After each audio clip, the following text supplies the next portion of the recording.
Hi, my name is Isabella Rue, and my topic is gender representation in sports media. The title of the article is Side by Side Sports Reporters, a between subjects experiment of the effect of gender in reporting on the NFL. The title of the journal is Communication in Sport. The authors are Gail Jansen Brisbane, Patrick Ferrucci, and Edison Tandock. The year of publication, the article is 2021 and the issue is 2023. So, the overall topic of this article follows the perception of genders in sports media. Specifically, the NFL coverage is what this article looks closely at.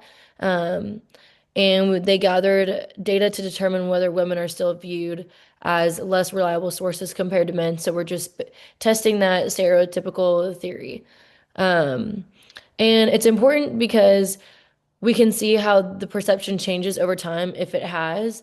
And it can also serve as a solid foundation for future studies that can better the industry for women, such as people like myself.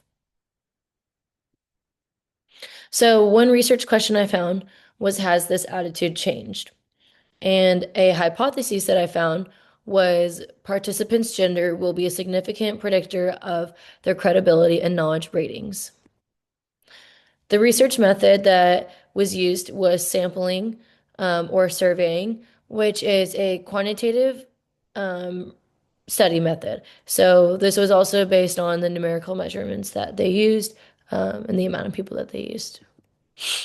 Theory. The type of theory that was used in this study was social identity theory, which is a specific section in the article that they talk about people that just identify themselves within the social category that they would put themselves in.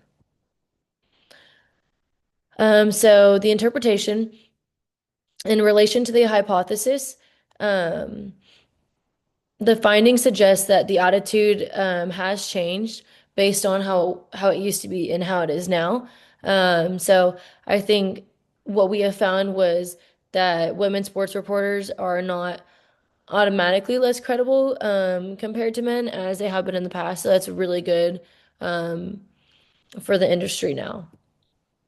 Some things that I thought that the author did well of was gathering a large sample size because that really plays a difference. And I think getting samples from more people is better for your data because you're not limiting yourself to just a few people.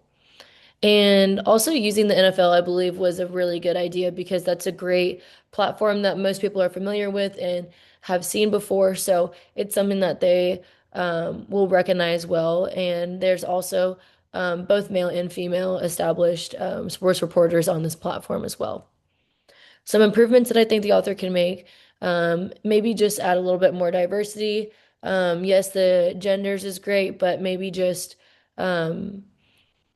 different races would be great to be included as well.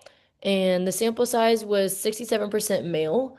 So maybe getting it closer to 50-50 would be great. So that way it'll be a little bit more fair. And then um, the takeaways that I found from the article was that the stereotypes that we thought were true are kind of no longer seeming to be true based on women in sports media because women are usually categorized where people don't take their opinions seriously or they're less credible than the men. So I believe that this article was a great representation of how that is starting to become less and less true. And the study was a great experiment because it didn't find any significance in the difference between male and female sports reporters. So I think it's great. It's a great direction that we're headed in. And this is my reference in APA format.